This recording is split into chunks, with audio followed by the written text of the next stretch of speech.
계속해서 말씀드리고 있는데 한번 해볼까요? 힌트, 안식부터 시작해서 시작. 안식. 계속 해보시죠. 네, 이렇게 이제 갑자기 시키면은 10%가 채 안 되는 사람들만 겨우 합니다. 그러다가 한번 하고 나면 그거였지 하고 금방 모두 다 알게 되시는데요. 안식, 자유, 회복, 나눔. 시작. 안식, 자유, 회복, 나눔. 이 네 가지 중에 오늘은 나눔에 대해서 함께 생각을 해보려고 합니다. 나눔의 대표적인 것이 구제 행위겠죠. 이 구제는 어떻게 하는가? 구제가 뭐냐?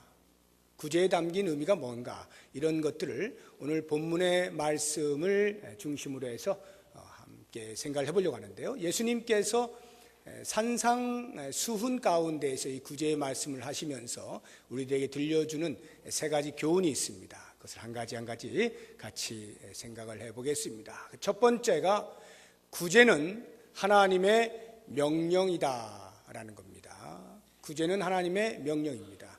우리 이런 말 많이 들어보셨죠? 전도는 하나님의 명령이다. 이건 많이 들어봤어요. 그런데 구제가 하나님의 명령이라는 말은 아마 자주 듣지 못하는 말일 겁니다. 전도가 하나님의 명령인데 구제도 하나님의 명령인가? 라는 생각이 들고요. 그래서 우리는 좀 생소하게 들릴 수가 있습니다. 그러나 구제는 하나님의 명령입니다.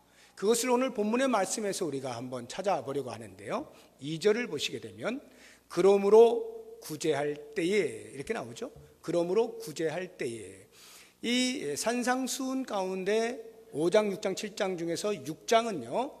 바리새인들, 당시의 종교 지도자의 대표라고 할 수 있는 바리새인들이 가지고 있었던 종교 행위의 외식적 종교 행위에 대해서 경고의 말씀을 주시는 건데요. 그 경고의 말씀 가운데 특별히 세 가지를 예수님이 지적을 하십니다. 그 첫 번째가 구제고요. 그 다음 5절을 보시게 되면 또 너희는 기도할 때에 외식하는 자와 같이 하지 말라 해서 기도에 대해서도 외식에 대해서 말씀하시고, 그 다음 16절 보시면 금식할 때 너희는 외식하는 자들과 같이 이렇게 나옵니다. 그러니까 구제와 기도와 금식을 특별히 예수님이 하나씩 꺼집어내서 지적하시면서 외식에 대해서 경고의 말씀을 주고 있어요. 왜 그럴까요? 유대인들이, 바리새인들이 많은 종교 행위를 하고 있는데 왜 유독 이 세 가지를 뽑느냐라고 하면 그것은 바로 당시의 유대인들의 3대 종교 의무가 이 세 가지였기 때문에 그렇습니다. 구제하는 것과 기도하는 것과 금식하는 것이 그들에게는 종교적 의무로 주어졌던 것입니다. 종교적 의무라는 게 뭐겠어요? 당연히 해야 하는 일, 다시 말하면 하나님의 명령이다라고 하는 것을 우리가 눈치를 챌 수가 있는 것입니다. 그러면 실제로 그들이 율법 가운데서 그와 같은 말씀을 듣고 종교 의무로 설정한 것이냐라고 하는 부분에 대해서 우리가 율법을 한번 찾아보도록 하겠는데요. 오늘 말씀을 좀 많이 찾게 되는데 자막을 통해서 빨리 같이 보시면서 읽도록 하겠습니다. 우리 신명기 15장 7절에서 8절의 말씀 자막 보여주시기 바랍니다. 같이 읽어봅니다. 내 하나님 여호와께서 내게 주신 땅 어느 성읍에서든지 가난한 형제가 너와 함께 거주하거든 그 가난한 형제에게 내 마음을 완악하게 하지 말며 내 손을 움켜주지 말고 반드시 내 손을 그에게 펴서 그에게 필요한 대로 쓸 것을 넉넉히 구워주라. 손을 펴서 가난한 자에게 넉넉히 구워주는데 반드시 기억하시고 한 군데 더 보겠습니다. 신명기 15장 11절입니다. 시작. 땅에는 언제든지 가난한 자가 그치지 아니하겠으므로 내가 내게 명령하여 이르노니 너는 반드시 내 땅 안에 내 형제 중 곤란한 자와 궁핍한 자에게 내 손을 펼치니라. 여기도 반드시 했는데 그 앞에 보면 내가 내게 명령하여 이르노니, 반드시라고 하는 것은 당위성을 말하는 거죠. 의무사항이다라는 거예요. 그런데 내가 너에게 명령하였다라고 하는 말을 통하여 그것이 의무사항임을 확증해 주고 있는 것입니다.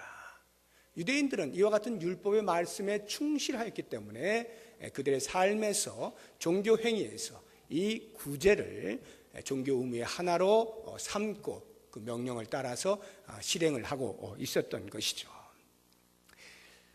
예수님께서는 과연 이 구제에 대해서 어떻게 이해를 하셨을까에 대한 힌트가 이 사건 속에 있습니다. 예수님이 십자가에 달리시기 위하여서 예루살렘에 입성을 하시죠. 그 한 주간의 삶 가운데 금요일에 이제 십자가에 못 박혀 죽으시는데 그 전전날인 수요일에 베다니 문둥병자 시몬의 집에서 식사를 하고 계셨습니다. 그때에 한 여인이 옥합을 가지고 와서 깨뜨려 예수님의 머리에 붓습니다. 그 사건을 보고 있던 제자들이 깜짝 놀라서 속으로 그 여인을 비난하기를, 저 아까운 옥합을 깨뜨려서 향유를 다 허비해버렸다. 저걸 팔아서 가난한 사람들에게 나누어 줬으면 얼마나 좋았을 건가. 하찮게 그냥 예수님 머리에다 붓는 것으로 그걸 다 써버리다니 하고 비난을 하고 있었어요. 그 속마음을 읽으신 예수님께서 제자들을 향해서 말씀하시는 거예요. 얘들아, 이 여인을 그냥 놔둬라. 이 여인이 참 잘하였다. 그러시면서 말씀하신 게 뭐냐면, 가난한 자들은 너희와 항상 함께 있겠지만 나는 그렇지 않다. 나는 너희와 항상 함께 있지 않다. 그렇죠? 예수님이 이틀 후면 십자가에서 못 박혀 죽으시고 부활하시고 잠시 계셨다가 승천하시니까 더 이상 제자들과 함께 계시지 않습니다. 바로 그와 같은 말씀을 하실 때 우리에게 들려주시는 음성이 있어요. 물론 그 말씀의 의미는 이겁니다. 예수님께서 그 옥합 깨뜨린 것에 대해서 굉장히 비싸요. 300데나리온이나 되니까 많은 가난한 사람을 도와줄 수 있어요. 그럼에도 불구하고 그것을 용납하시고 그냥 놔두라고 하신 이유는 당신의 장사를 예비한 행위가 되기 때문에 그렇게 말씀하신 거예요. 그러나 그 말씀 속에서 우리가 좀 구제와 관련돼서 이해를 할 게 있어요. 가난한 자들은 너희와 항상 함께 있겠지만 나는 그렇지 아니하니라. 그러니까 놔둬라. 이 말의 의미는 이렇게 오해하시면 안 됩니다. 뭘 가난한 자들 맨날 그렇게 도와주냐. 나는 이제 곧 너희를 떠날 건데 나에게 좀 신경 좀 써. 라고 말씀하시는 것이 아니고요. 이 말씀의 의미는 가난한 자들이 너희와 항상 함께 있다. 다시 말하면 가난한 자들에 대하여 신경 쓰는 것은 항상 해야 하는 것이다. 너희 주변에 있는 그 가난한 자들을 향하여 항상 자비를 베풀어야 한다. 지금 너희가 이 한 가지 사건을 가지고 옥합을 팔아서 가난한 자를 나눠주면 좋겠다라고 하는 한 번의 사건을 통하여 생색내려고 하지 마라 이 말이에요. 구제를 한번 크게 한번 해서 생색내는 것으로 하지 말고 언제나 너희 옆에 일상으로 있는 일로 여기며 구제를 행하라. 마치 아침 먹고 잊고 있다가 점심때가 되면 또 점심 먹고 잊고 있다가 또 저녁때가 되면 저녁 먹고 그냥 생각 없이 때가 되면 밥 먹는 것처럼 너희들의 종교 행위에 대해서 신앙생활 함에 있어서 주변에 늘 있는 그 가난한 자들에게 구제를 밥 먹듯이 그렇게 하라는 말씀의 의미인 것입니다. 자, 그렇다고 한다면 과연 예수님의 가르침을 받은 사도들은 구제에 대해서 어떻게 이해를 했을까 하는 부분에 대해서 또 말씀을 같이 찾아봅니다. 갈라디아서 2장 9절에서 10절입니다. 자막 보여주세요. 시작. 또 기둥같이 여기는 야고보와 게바와 요한도 내게 주신 은혜를 알므로 나와 바나바에게 친교의 악수를 하였으니 우리는 이방인에게로 그들은 할례자에게로 가게 하려 함이라. 다만 우리에게 가난한 자들을 기억하도록 부탁하였으니 이것은 나도 본래부터 힘써 행하여 왔노라. 이 사도 바울의 말인데요. 이방에서 복음을 전해서 교회들이 든든히 세워져 가는데 유대인으로서 그리스도교로 개종한 신자들이 찾아와서 괴롭히는 거예요. 계속 괴롭혀요. 할례를 받아야 돼. 할례 받아야 돼. 할례를 받아야만 구원이 완성되는 것처럼 계속 괴롭히니까 사도 바울이 견디다 못해서 예루살렘으로 찾아가서 그 공의의 의제로 내놓습니다. 자꾸 이들이 와서 이렇게 괴롭히는데 과연 이게 맞습니까? 복음의 빛 아래서 조명해 주십시오 라고 의제로 던졌을 때에 그 예루살렘 공의회의 의장이었던 야고보 그리고 게바와 요한이 함께 모여서 숙고한 끝에 할례는 구원받는 것에 아무런 관계가 없다 해서 그들의 손을 들어준 겁니다. 그리고는 덧붙여서 다만 너희들이 자유롭게 신앙생활 하는데 다만 가난한 자들 보면 외면하지 말고 좀 힘써 도와주면 좋겠다 이렇게 권면을 한 거예요. 예수님의 제자들이. 그 말을 들은 사도 바울이 나도 본래 그것을 힘썼던 사람이니 아무 문제가 없습니다 라고 말하는 거예요. 그럼 실제로 사도 바울이 그렇게 했을까요? 바울의 구제에 대한 생각을 같이 말씀을 통해서 봅니다. 디모데전서 6장 18절입니다. 시작. 선을 행하고 선한 사업을 많이 하고 나누어 주기를 좋아하며 너그러운 자가 되게 하라. 이것은 자기가 믿음으로 낳은 아들 디모데에게 네가 성도들을 가르칠 때 이렇게 가르쳐라 하고 주신 말씀이에요. 선을 행하고 선한 사업을 많이 하고 나누어 주기를 좋아하며 너그러운 자가 되십시오 라고 가르치라는 거예요. 그렇습니다. 사도 바울의 마음속에도 구제에 대해서는 분명한 인식이 있었던 거예요. 왜요? 율법에 누구보다도 정통했던 사람이 사도 바울 아닙니까? 그러니 그 신명기에 나온 그 말씀을 당연히 알고 있을 것이고 하나님의 명령으로 인식하고 있잖아요. 그러니까 디모데를 가르칠 때 네가 에베소 교회 성도들 목회할 때 이렇게 가르쳐라. 선한 사업을 많이 하고 손 베풀기를 즐거워하도록 그렇게 가르쳐라 하고 가르쳐 주신 거죠. 바로 이와 같은 사도들의 가르침을 따라서 당시 초대교회의 모습은 그야말로 구제에 있어서 천국과도 같은 그러한 모습을 보인 것을 우리가 사도행전 2장을 통해서 알지 않습니까? 저마다 자기들이 가지고 있는 것을 내어놓아서 공동체 안에 필요한 사람들의 필요를 따라서 각각 나누는 그런 놀라운 유무상통의 역사가 있지 않습니까? 이게 다 나눔이에요. 구제하는 일입니다. 하나님의 명령을 그들은 자원함으로 기꺼움으로 그리스도를 믿는 믿음의 구원의 역사에 감격하여서 기꺼이 자기의 주머니를 털어서 그렇게 구제하는 일에 힘썼다는 것을 알 수가 있는 것입니다. 우리가 고린도후서 8장과 9장에도 보면 예루살렘 교회가 한참 어려울 때에 이방에 있는 교회들이 십시일반으로 연보를 하지 않습니까? 내 것을 버려서 그들에게 더해주는 연보, 그 연보 행위를 하잖아요. 그때에 마게도냐 사람들이 성경에 의하면 그들도 매우 가난하였으나 힘에 넘치도록 자원하여 연보하였으니 이렇게 나옵니다. 무슨 말이냐면요, 그들도 힘든데 자기들보다 더 힘들다고 들려오는 그 소식에 견딜 수 없어요. 그래서 3일씩 금식을 합니다. 그리고 먹지 않은 그것을 모아다가 더 가난하다고 여겨지는 예루살렘 교회 성도들에게 연보를 보내는 것입니다. 구제는 하나님의 명령이에요. 우리가 어떤 일을 하다가 힘이 남으면 그 남는 힘으로 하는 게 구제가 아닙니다. 힘이 남는 걸 여력이라 그러잖아요. 여력이 있을 때 하는 게 구제가 아니라 우리의 주력 사업이에요. 우리 교회가 5대 핵심 사역이 있잖아요. 예배, 교육, 선교, 봉사, 교제. 이 네 번째인 이 봉사, 이게 대사회적 책임, 구제 아닙니까? 핵심 사역이라는 말은 뺄 수 없는 것이라는 거예요. 해도 되고 안 해도 되고 힘 남으면 하는 그런 사역이 아니다는 거예요. 반드시 해야 되는 거예요. 주력 사업이에요. 우리의 힘을 쏟아야 할 곳입니다. 근데 우리가 보통 예배하는 일에 얼마나 힘을 씁니까?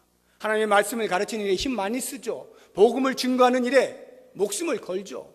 그런데 정작 대사회적 책임의 부분에 있어서는 어떻습니까? 우리도 모르는 사이에 이거 하고 남으면, 힘이 좀 남으면 해봅시다 하는 정도로 인식을 하게 될 때 개인은 말할 것도 없고 교회적으로도 이 대사회적 책임에 대한 하나님의 명령을 온전히 이루어내지 못하고 있는 것이 되는 겁니다. 그러므로 이제 우리는 인식의 전환이 필요합니다. 이것은 옵션이 아니다, 선택이 아니라 필수다. 하나님의 명령으로서 반드시 개인이 교회 공동체가 주력 사업으로 해야 하는 것이다 라는 것을 꼭 기억을 해 주시기를 바랍니다. 두 번째로 구제는 동기가 매우 중요합니다. 동기, 마음의 동기가 어떠하냐가 매우 중요합니다. 오늘 본문의 말씀은 이미 말씀드린 대로 외식하는 자들에 대한 경계의 말씀이죠. 이 말씀을 보게 되면 2절에 그들이 외식을 하는데 어떻게 하느냐 하면 사람에게서 영광을 받으려고 회당과 거리에서 하는 것 같이 너희 앞에 나팔을 불지 말라고 되어 있습니다. 그러니까 그들이 하는 것은 회당과 거리에서 나팔을 불면서 구제를 한다는 거거든요. 이게 무슨 말인가? 어떤 학자들은 이게 실제로 이런 행위가 있었다라고 말을 하는 학자들도 있고, 또 어떤 학자들은 그냥 비유적으로 하신 말씀이다, 고고학적으로 역사적으로 증명할 그런 자료가 충분치 않다 해서 비유적인 것이다라고 해석을 하기도 합니다만, 중요한 건 이겁니다. 역사적 사실로 보는 분들의 이야기를 들어보면 이런 거예요. 바리새인들이, 종교 지도자들이 회당을 갑니다, 또는 거리를 갑니다. 이 회당과 거리라는 것은 사람이 많이 모인 곳을 의미하는 거예요. 그 많이 모인 곳에서 나팔을 불어요. 그들이 보통 이제 은이나 또는 가축의 뿔로 만든 나팔을 가지고 다녔다 그래요. 그래서 그 나팔을 붑니다. 그러면 그 소리를 듣고 있던 주변에 많은 가난한 사람들이 와 모이는 거예요. 습관이 되어 있으니까 다 아는 거죠. 나팔 불면 모이는 거예요. 이 사람이 왜 나팔을 부느냐 하면, 자, 내가 여기 있어, 여러분 모이시오, 내가 지금부터 여러분들에게 뭔가를 해드리겠습니다, 모이세요, 모이세요, 모이세요, 이렇게 나팔을 부는 겁니다. 그래서 다 모이면 동전 한 입이라도 떨어질까 쳐다보고 있으면 주머니를 클러서 하나씩 동전 한 입, 동전 한 입을 던져주면서 자기 의를 과시하는 그러한 행태를 말씀하고 있는 겁니다. 이것이 실제였든지 아니면 비유로 말씀하시는 건지 중요한 건 이거예요. 예수님의 가르침은 이렇게 겉으로 사람들이 알도록 나타내는 행위를 하지 말라는 거예요. 외식하지 말라는 것입니다. 왜요? 이 외식이라고 하는 것은 목적이 여기에 있죠. 2절 보니까 사람에게서 영광을 받으려고, 사람에게서 영광을 받기 위해서 그와 같은 선한 사업을 한다라고 하는 것이죠. 사람에게 칭찬을 받고 사람으로부터 갈채를 받고 환호를 듣고 인정을 받고 존경을 얻는 것을 목적하는 거예요. 그게 영광이라는 거예요. 사람에게서 영광을 받기 위하여 그런 선한 사업을 한다라고 하는 거죠. 바로 이것을 가리켜서 명예욕이라 합니다. 명예욕. 사람에게는 누구에게나 다 욕구가 있어요. 먹을 것이 없는 사람의 최고의 욕구는 생존 욕구입니다. 무엇을 먹든지 먹고 살아야만 되는 거예요. 살아야만 되는 생존 욕구가 있어요. 그게 어느 정도 해결되잖아요. 그러면 그 다음부터는 좀 모아봤으면 좋겠다, 소유욕이 생기기 시작합니다. 어느 정도 모았잖아요. 그러면 눈을 돌리기 시작합니다. 어디로요? 명예를 향해서 눈을 돌려요. 아, 이젠 좀 내가 사람들에게 인정받으면서 좀 사람답게 살고 싶다. 사람답게 사는 것을 사람들로부터 칭찬을 받고 사람들로부터 존경을 받는 것이라고 여기고 그쪽으로 눈을 돌립니다. 그게 명예욕이에요. 이 명예욕이 한번 사람에게 사로잡히게 되면요, 좀처럼 빠져나오기가 쉽지 않습니다. 점점 깊은 데로 빠져들어가게 되는데요, 빠져들어가면 들어갈수록 이 사람은 그 명예욕으로 인한, 즉 다른 사람들로부터 칭찬받으려고 하는 행위가 얼마나 부끄러운 것이고 얼마나 추한 것이라고 하는 것조차 생각하지 못하고 거기에 목숨을 걸 만큼 헤어나오지 못하는 거예요. 이게 명예욕의 무서움입니다. 혹시 우리 가운데에도 이러한 명예욕에 사로잡힌 우리의 모습이 있지는 않는가 하는 것을 한번 돌아볼 필요가 있습니다. 여러분, 구제는 말 자체로 좋은 거 아니에요? 다른 사람을 돕는 거잖아요. 자비를 베푸는 거잖아요. 얼마나 좋은 겁니까? 그런데 이 좋은 구제가 추하게 될 수 있는데 그 추하게 되는 원인 제공이 명예욕에 있는 겁니다. 나를 드러내려고 할 때, 내가 한 행위를 드러내려고 하는 이러한 욕심이 생길 때 그 좋고 선한 구제의 행위가 그만 추잡한 것이 되고 만다라고 하는 것입니다. 그래서 예수님께서 우리에게 가르쳐 주시는 것이 그렇게 하지 말고 드러내지 말고 은밀하게 하라는 거예요. 오늘 4절 말씀 보세요. 내 구제함을 은밀하게 하라. 은밀하다라고 하는 것은 드러내지 않는 걸 말하죠. 조용히 해라. 아무도 모르게 해라. 이렇게 가르치고 계시는 겁니다. 자, 그러면 어느 정도로 은밀하게 해야 됩니까? 라고 할 때 이 정도로 은밀하게 해라 하고 3절에서 가르쳐주고 계셔요. 3절 같이 한번 읽어봅니다. 시작. 너는 구제할 때에 오른손이 하는 것을 왼손이 모르게 하여. 오른손으로 주머니에 꺼내서 돈을 퍼줍니다. 그런데 이것을 왼손이 모르게 하라는 거예요. 여러분, 그렇게 하실 수 있어요? 오른손이 하는 걸 왼손이 모르게 할 수 있습니까? 이건 말이 안 되는 거예요. 어떻게 모를 수가 있어요? 예수님의 말씀은요, 그 정도로 내 자신이 행한 행위 자체를 기억하지 않을 만큼 장부에다가 자 4월 6일 누구에게 얼마 주었음, 4월 7일 누구에게 어떤 행위를 했음, 자신의 선한 행위를 장부에 쭉 적어서 기록을 해두고 기억을 하고, 야, 내가 이렇게 훌륭한 사람이야, 이런 거 하지 말라는 거예요. 기억하지 말라는 거예요. 이 부분에 대해서 아주 좋은 비유가 있지 않습니까? 마태복음 25장에 보면 천국을 가르치실 때 세 가지 비유로 말씀하시잖아요. 하나는 열천의 비유, 두 번째는 달란트 비유, 그리고 세 번째가 양과 염소의 비유인데, 그 양과 염소의 비유에서 마지막 날에 임금님이 딱 서셨는데 양쪽으로 갈라집니다. 양은 오른쪽, 염소는 왼쪽. 오른쪽에 있는 양들에게 임금님이 말씀하십니다. 얘들아, 너희들은 내가 힘들 때 나를 도와주었고, 내가 배고플 때 먹을 것을 주었고, 목마를 때 마실 것을 주었고, 내가 옥에 갇혔을 때 나를 돌보아 주었다. 너무 고맙구나. 그랬더니 이 양들이 하는 말이, 네? 언제 제가 주님을 그렇게 대접했나요? 전혀 기억이 나지 않는데요. 그때 예수님이 말씀하시는 거예요. 이 어린아이에게 한 것이 이것이고, 저 사람에게 한 것이 나에게 한 것이고, 이렇게 설명을 해주시는 거예요. 그들은 그러한 행위에 대하여 기억도 하지 않을 만큼 평소의 삶에서 다른 사람을 돕는 것을 기꺼이 우리가 마치 밥을 먹듯이 그렇게 했다 이 말이에요. 그런데 그것을 기억하고 칭찬을 하시더라 이 말이죠. 그렇습니다.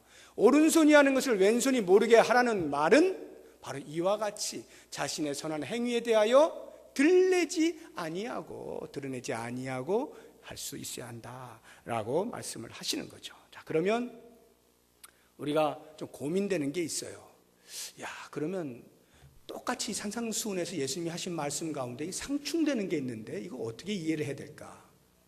고민이 생기는데 5장 16절을 한번 보시기 바랍니다. 마태복음 5장 16절 같이 읽어봅니다. 시작. 이같이 너희 빛이 사람 앞에 비치게 하여 그들로 너희 착한 행실을 보고 하늘에 계신 너희 아버지께 영광을 돌리게 하라. 너희 착한 행실을 보게 하라는 거 아니겠습니까? 이건 뭔가 은밀히 하라고 했는데 너희 착한 행실을 보게 하라는 것은 어떻게 된 것이지? 상충되는 것처럼 느껴집니다. 여러분, 지금 예수님께서 구제할 때 은밀하게 해라는 것은 문자 그대로 아무도 모르게, 절대로 알면 안 되고, 만약 네 이름이 드러나게 되면 그것으로 그냥 끝이야, 이런 이야기를 하시는 게 아니에요. 그러니까 은밀하게 해야 되느냐, 드러날 수도 있느냐라고 하는 이런 문제로 저울질하는 것이 아니고, 예수님의 가르침의 핵심은 마음의 동기가 뭐냐 이 말이에요. 구제를 행할 때 어떤 동기를 하느냐는 것입니다. 그것이 하나님께 영광을 돌리는 것이면 때로 사람들에게 모범을 보이기 위해서 선한 행위를 드러낼 수 있어요. 그래서 많은 사람들이 과연 예수 믿는 사람은 저렇게 하는 거구나 하고 본받아서 나도 할 수 있도록 그런 차원에서 빛으로서 드러낼 수 있습니다. 그런데 그 뒤를 보세요. 그렇게 해서 어떻게 하라고요? 하늘에 계신 너희 아버지께 영광을 돌리게 하라. 이게 동기가 돼야 된다 이 말이에요. 드러나서 그래서 내가 우쭐해지고 그렇지 사람들이 나를 우러러보는구나. 이렇게 되면 이미 동기에서 틀렸기 때문에 그것이 은밀하든 드러나는 것이든 잘못됐다는 거예요. 여러분, 은밀하게 하면 자기를 칭찬하는 것이 안 될 수가 있을까요? 그렇지 않습니다. 은밀하게 해도요, 자기에게 영광을 돌리는 일이 될 수가 있어요. 나는 사람들에게 내 이름 드러나는 거 싫어 하고 은밀하게 합니다. 그런데 그 은밀하게 하는 그 자체를 내가 이렇게 훌륭한 사람이야 라는 자기 만족으로 다가오게 될 때 그것은 이미 자기가 영광을 거둔 거예요. 그러니까 은밀하냐 드러내느냐의 문제가 아니라 마음의 동기가 뭐냐, 이것을 계속해서 예수님이 묻고 계시는 거죠. 여러분, 왜 동기가 중요한 줄 아세요?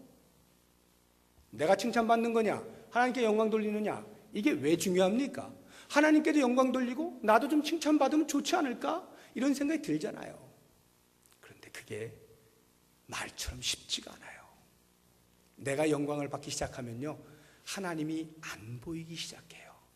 내가 선한 행위를 할 때 사람들이 인정해 주지 않으면요, 섭섭해지기 시작해요. 하나님이 나에게 칭찬하실 것에 대해서는 안중에 없어요. 어차피 하나님은 나에게 음성으로 들리시지도 않고 보이시지도 않고 나는 그냥 사람들이 나를 인정해 주면 그것으로 돼 라고 하는 그런 잠재된 욕구가 생긴다 이 말이에요. 그러니까 하나님께도 칭찬받고 사람에게도 칭찬받을 수 없을까? 라는 두 가지가 동시에 있을 수가 없다는 거예요. 이걸 가리켜서 역사는 우리에게 말해줍니다. 사람에게 칭찬받는 것을 가리켜 인본주의라 하고, 하나님의 영광을 위하여 사는 것을 가리켜 신본주의라고 합니다. 기독교의 신앙함은 언제나 신본주의이어야 합니다. 신본주의일 때만이 기독교예요. 신본주의일 때만이 기독교의 신앙생활이 되는 겁니다. 사람을 중심으로 하여서 사람으로부터의 무엇을 얻는 것을 목적하게 될 때 그것이 아무리 선한 것이어도 거기에는 하나님과 관계가 없으므로 인본주의고 기독교의 신앙이 아닌 것이 되는 겁니다. 그렇기 때문에 우리의 마음을 점검하여 우리의 동기가 하나님을 기쁘시게 하고 하나님께 영광을 돌리는 그 동기로 행하는 구제야말로 기독교가 말하는 진정한 구제의 신앙생활이다라고 하는 것입니다. 예수님께서 이 신본주의의 대표적으로 우리에게 모범을 보여주셨죠. 하나님께서 이사야 선지자를 통해서 장차 오게 되어질 메시아에 대해서 이렇게 짧게 기술을 해놓은 것이 있어요. 같이 한번 읽어볼게요. 이사야서 42장 2절 말씀입니다. 시작. 그는 외치지 아니하며 목소리를 높이지 아니하며 그 소리를 거리에 들리게 하지 아니하며. 예수님이 어떤 분이신가요? 이 땅에 왜 오셨나요? 우리 모든 인류의 구원을 위해서 오셨잖아요. 얼마나 어마어마한 일을 위하여 이 땅에 오셨습니까? 그러면 좀 소리 낼 만도 하지 않습니까? 소리 낼 만도 한데 예수님은 소리를 내지 않으신다는 거예요.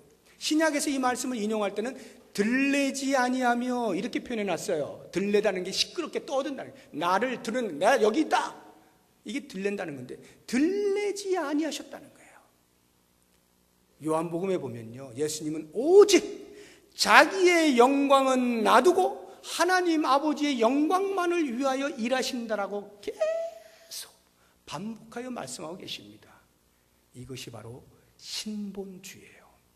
우리는 구제할 때 이런 신본주의 정신을 가지고 구제해야 하나님이 기뻐하시고 하나님이 영광을 받으시는 거예요. 그럼 이제 마지막 세 번째로, 그러면 그렇게 하나님만 좋고 나면 난 뭐냐? 라고 할 때 그것에 대해서 하나님이 이렇게 말씀하시는 거예요. 구제에는 반드시 보상이 따른다. 오늘 4절 말씀 다시 6장 4절. 내 구제함을 은밀하게 하라. 뒤에 보시면 은밀한 중에 보시는 너희 아버지께서 어떻게 한다고요? 갚으신다. 저는 이 단어를 보면 속이 다 시원해요.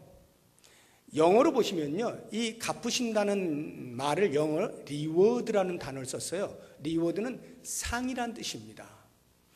리워드라고 하는 단어가 주는 뉘앙스보다 우리나라 말 이 갚으신다는 말 훨씬 좋습니다. 왜냐? 상이라는 개념은요, 내가 한 것에 대해서 누가 칭찬해 주셔서 그 대가로 아유 너 좀 잘했어 하고 이렇게 주는, 이게 상이잖아요. 갚으신다는 말은요, 내가 빌려주었다는 뜻이에요. 빌려주었는데 꾸임당한 사람이 그것을 갚는다. 이럴 때 갚는다는 말 쓰지 않습니까? 저는 이 표현이 우리나라 사람들 참 번역을 잘해요. 왜 그러냐? 우리의 구제 행위는 하나님께 꾸어드리는 것이 되기 때문이에요. 한번 찾아볼까요? 잠언 19장입니다. 잠언 19장 17절 시작.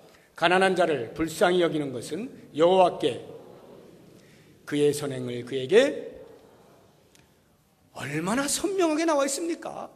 가난한 자를 구제하는 것은 여호와께 꾸어드리는 거가 되는 거예요. 그럼 이게 무슨 말이냐? 왜 하나님께서 뭘 빌리시나? 나의 구제 행위가 하나님이 빌리시는 것이 된다?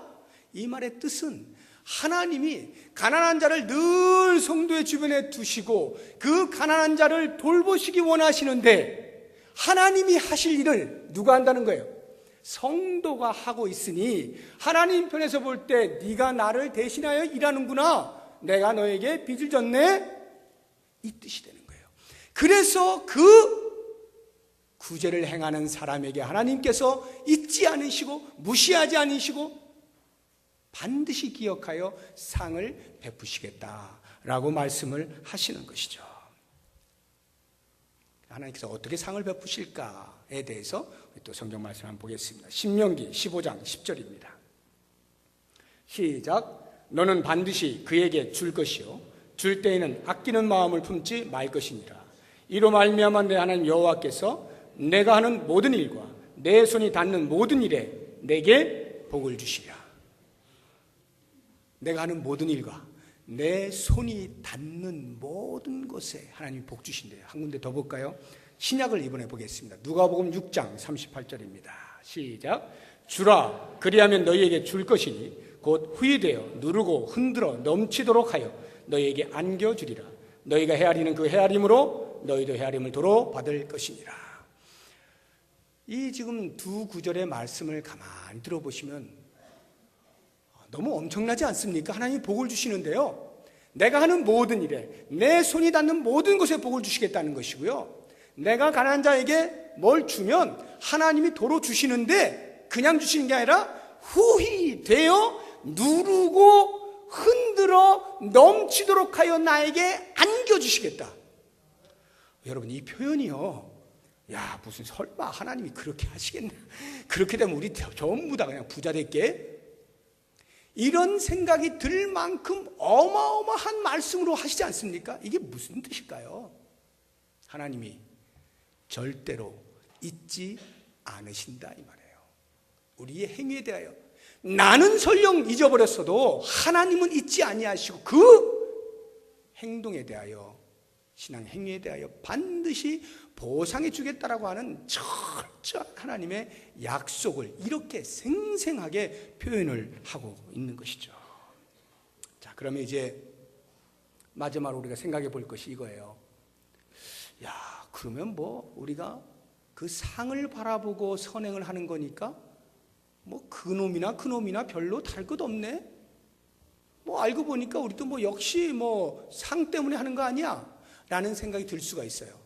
그러니까 좀 더 고상하게 신앙생활을 하고 싶은 사람의 입장에서 보면 그것도 역시 하나님께 상 받으려고 열심히 하는 거 아니냐. 불교에서 선을 쌓아서 해탈하고 열반에 들어가려고 하는 것과 뭐가 다르냐? 라는 말을 할 수가 있어요.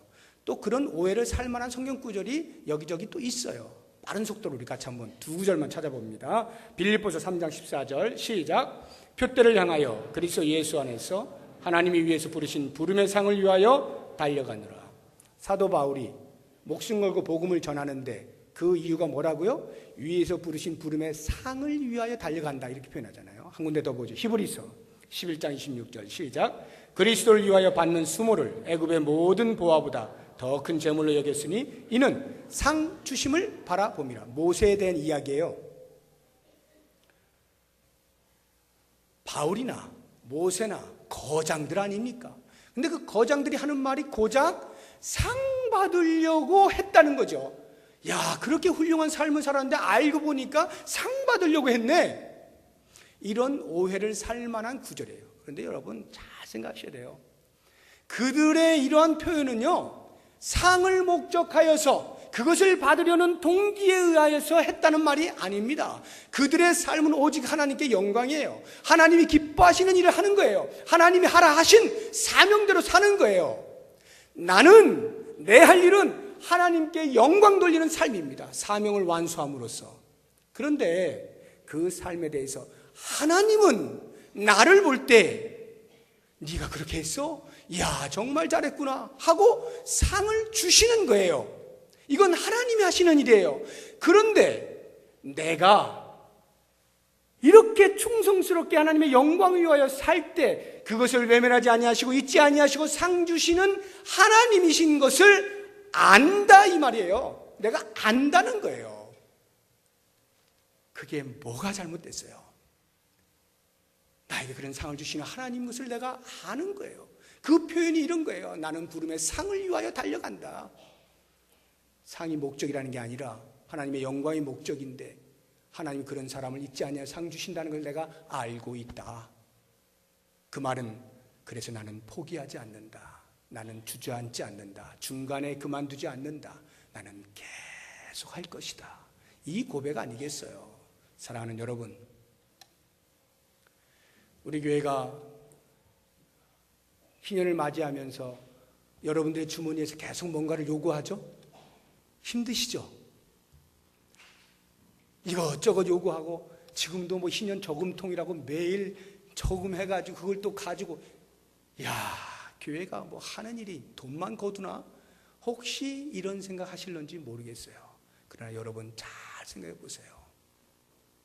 저는 길게 산 인생은 아니지만 50평생을 살면서 제가 깨닫는 거 한 가지가 있습니다. 제게 있는 거 꺼집어 누군가에게 주었어도 나는 한 번도 굶어본 적이 없다는 거예요. 놀라운 거예요.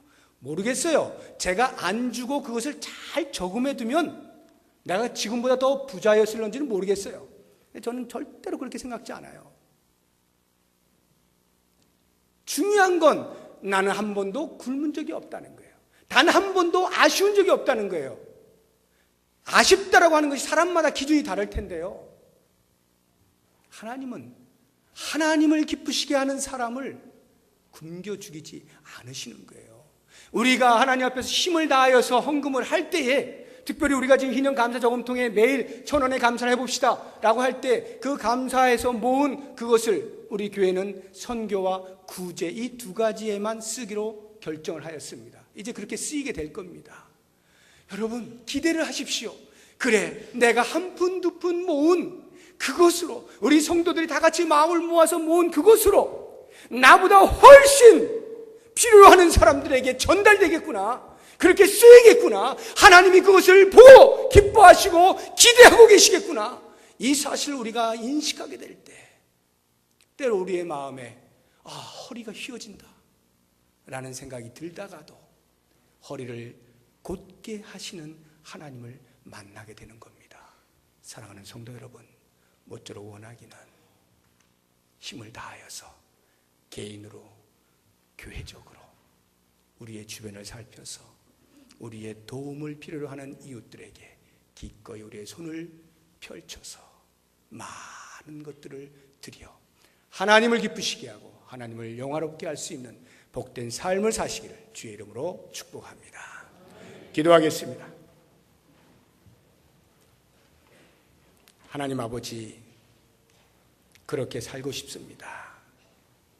그렇게 살 수 있도록 힘을 더하여 주시옵소서. 예수님의 이름으로 기도드립니다.